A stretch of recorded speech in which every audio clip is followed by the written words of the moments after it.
Fire, water, and speech. What do these three words have in common?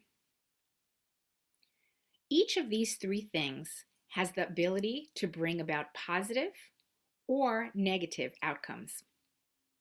Each of these three items has the power to create and the power to destroy, the potential to harm and the potential to bring about healing. Fire.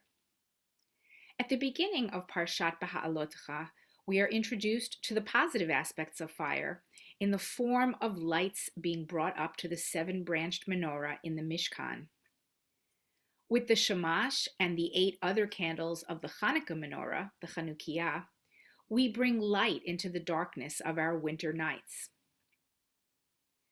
And throughout the Tanakh and the first and second temple periods, fire was also associated with korbanot, the sacrificial offerings that were brought as a means of bringing the people closer to God.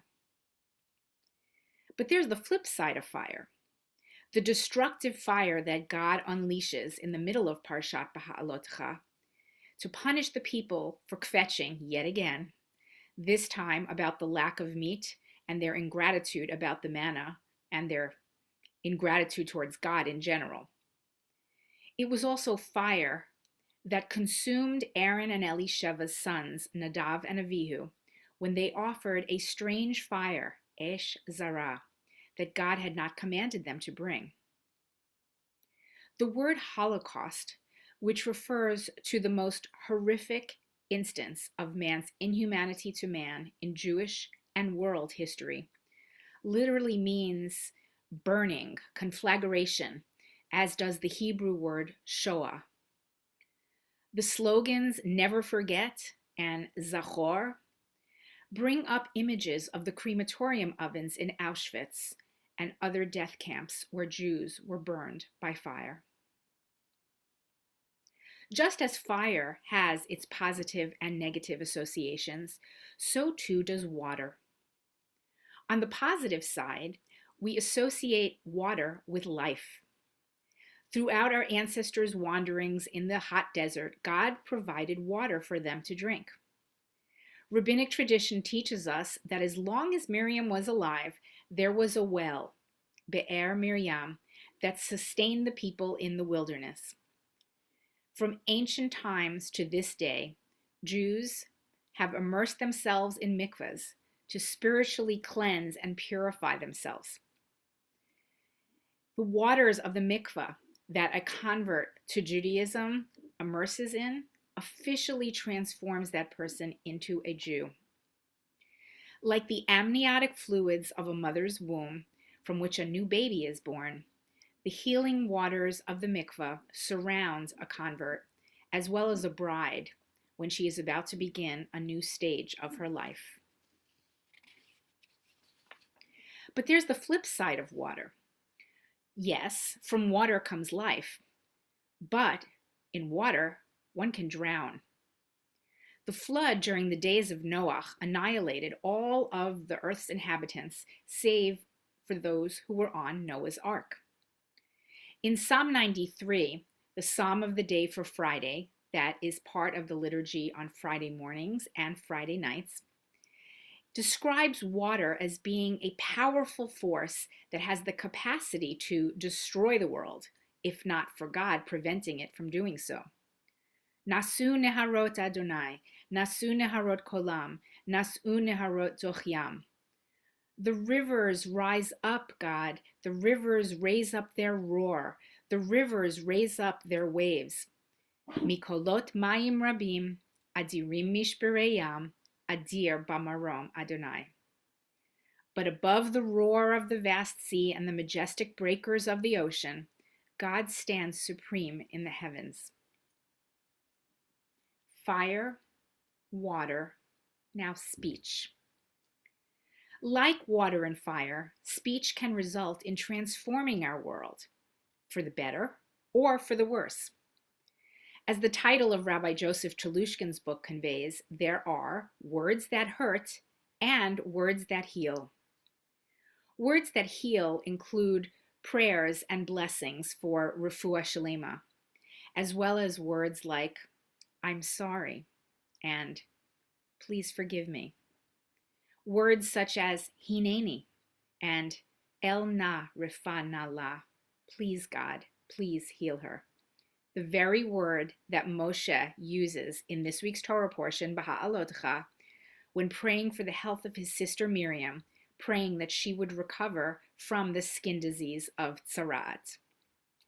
According to Jewish tradition, tzara'at was a spiritual ailment that was meted out to Miriam as a punishment for harmful speech. Now, although for the most part Miriam is an admirable biblical role model, there are also some negative associations that emerge about Miriam in our tradition from this week's Parsha, Beha'alotcha. On the one hand, Miriam is associated with saving little baby Moses from Pharaoh's decree of infanticide, as well as the enriching waters of Miriam's well, of which we are reminded in modern times by the addition of Miriam's cup to some Passover Seder tables. But on the other hand, Miriam is also associated with speaking in a destructive, disparaging way in this week's Parsha. In the book of Bamidbar, Numbers chapter 12, verse 1, the Torah reads, Vatidaber Miriam va'Aharon b'Moshe, al odot ha'isha hakushit asher lakach, ki isha kushit lakach. Miriam spoke with Aaron against Moses because of the Cushite woman he had married, for he had married a Cushite woman. Last Tuesday at our Torah and Talmud Tidbits class, we read and discussed several different translations of this verse, as well as different commentaries that elaborated upon the nature of what Miriam actually said when she was bad-mouthing her younger brother Moshe and or his wife. Perhaps Miriam was disparaging Moshe's wife in a racist or a xenophobic way. Or perhaps, as Rashi suggests, Miriam was complimenting Moshe's wife's beauty and extolling her virtues, but she was bad-mouthing Moshe for being a bad husband and ignoring his wife, unlike other prophets, like Miriam herself, who seemed to have time both for God and for her significant other. Whatever the exact content of Miriam's speech, it was considered to be destructive and harmful. Many commentators refer to Miriam's words as lashon hara, which literally means the bad tongue or evil language or evil speech. The halachic term lashon hara is defined as prohibited speech that meets the following three criteria. 1, the speech is said behind someone's back. 2, the speech is negative. 3, the speech, the words that are spoken, are true. But lashon hara is not the only form of prohibited speech in Judaism. The Torah, Talmud, later Jewish legal codes, as well as the Sefer Chafetz Chaim, penned in the late 19th century by Rabbi Yisrael Meir Kagan, who became known simply as the Chafetz Chaim, describe many different types of negative speech from which we should abstain as part of observing the larger mitzvah of shmirat lashon, watching over, guarding our speech, how we speak to other people and how we speak about other people. Negative speech can be divided into at least two broad categories. First of all, there's harmful speech that is directed to someone else. For example, there is the transgression known as ona'at devarim, harming someone with words, with the subcategory of this category known as malbin pnei chavero barabim, saying something to another person that humiliates him, embarrasses him in public. A second category of harmful speech is speech about someone else, speaking about someone behind his or her back, otherwise known as gossip. And this second type of harmful speech can be further divided into the subcategories of lashon hara, richilut, and motzi shem ra, As I mentioned earlier, Lashon Hara is speech uttered about another person or a group of people that is negative and defamatory, yet true. One of the biblical sources of this transgression is from the book of Devarim, Deuteronomy chapter 27, verse 24. Arur makeh re'ehu basater.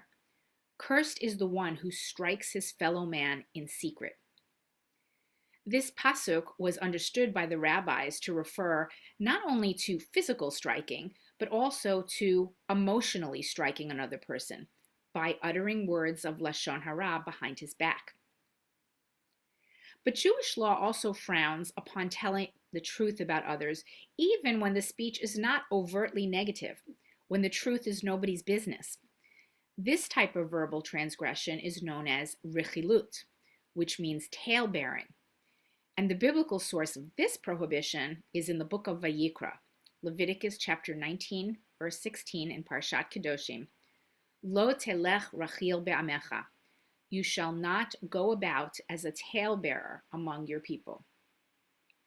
Now, we sometimes try to defend Lashon Hara or rechilut by saying, but what I just said was true. That's no excuse. Even when we speak the truth, sometimes our words can cause harm to others. And Judaism urges us to refrain from these types of hurtful speech acts. Lashon Hara and rechilut are by definition truthful statements. When we make untruthful statements, we're not committing the transgressions of Lashon Hara or rechilut, we're committing a different transgression. We're telling a lie, a sheker. That's also not a good thing in Judaism. It is forbidden to tell a lie about someone else or a group of other people, to slanderously defame their name and reputation by saying things that are blatantly false. In Judaism, this type of prohibited speech is known as motzi shem ra. And the quintessential example of this type of lie in Jewish and world history is the blood libel. Throughout the Middle Ages and in some places until the 20th century, this was an accusation by non-Jews, asserting that Jewish people used the blood of Christians in religious rituals, especially in the preparation of Passover matzah.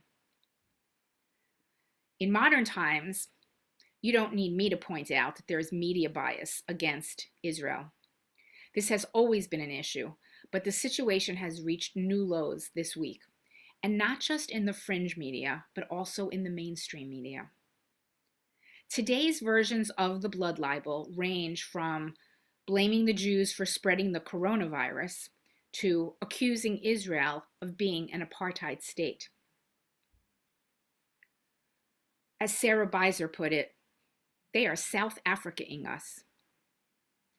I'm not sure if you remember what apartheid was like in South Africa, but it involved legally enforced segregation, discrimination, and domination based on race.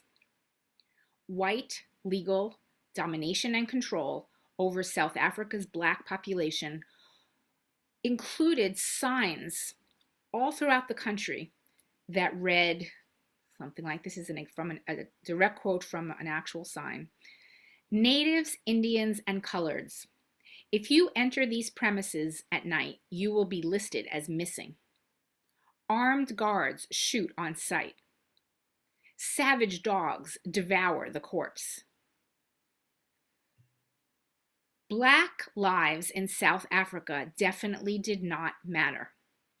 They were denied civil, social, and political rights, and their unequal status was enforced through violent repression. If you want to talk about apartheid today, there is gender apartheid, LGBTQ apartheid, religious apartheid, and racism throughout the Arab world, including among Palestinians who live in Gaza and the West Bank. Women are the most vulnerable members of Palestinian society. There are no Palestinian laws or laws in most Islamic countries that protect women against domestic violence. Under the Palestinian Authority, there have been honor killings, sanctioning the murder of women who have been raped. because being raped brings dishonor upon the family. One example of an honor killing was one 27-year-old mother of 5 in Gaza who was bludgeoned to death with an iron chain. There is also state-sanctioned discrimination and persecution of homosexuals in most Middle Eastern countries. Homosexuality is a crime punished by imprisonment, flogging, stoning, public hangings or beheadings in Iran, Saudi Arabia, Sudan, and Syria. You don't need me to tell you that what is going on in Israel, no matter how sympathetic you may be to this Palestinian cause, comes anywhere close to warranting Israel being called an apartheid state. The accusations of Israel being an apartheid state that is guilty of genocide, killing and torturing children, and ethnic cleansing are all clear examples of motzi shem ra, a lie bringing forth a bad name, not just against Israel, but against the Jewish people.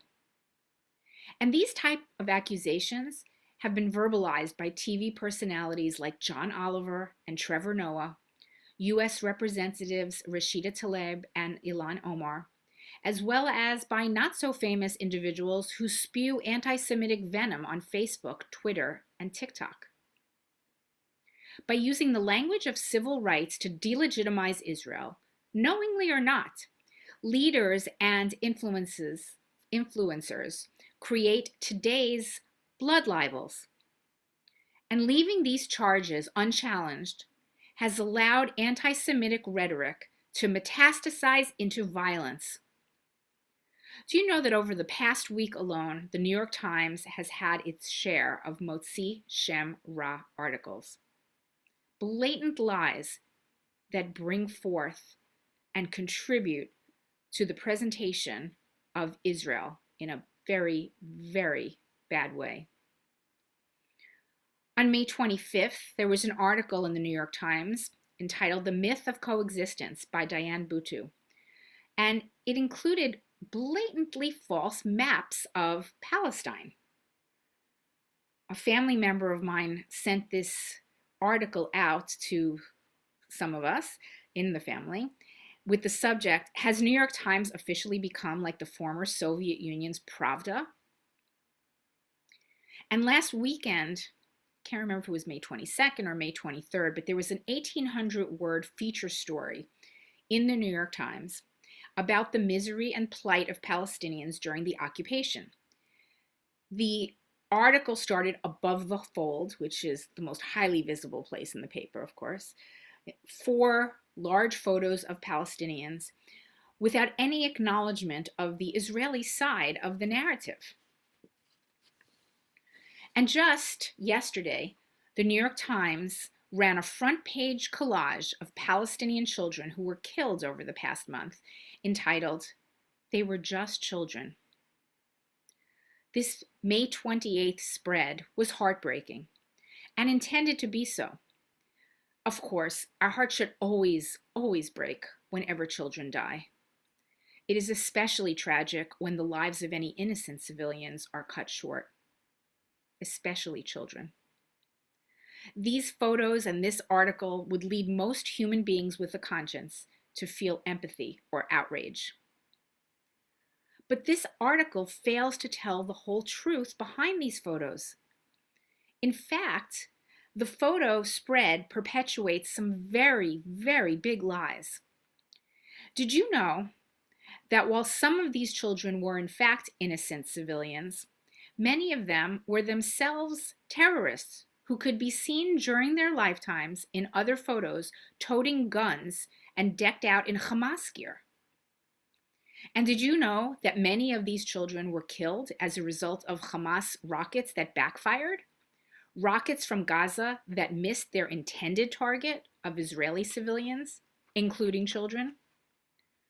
And while yes, many of these children were killed by the Israeli army, this was an army that was retaliating, defending its innocent civilian population against the thousands of rockets from Gaza that Hamas started to launch on May 10th.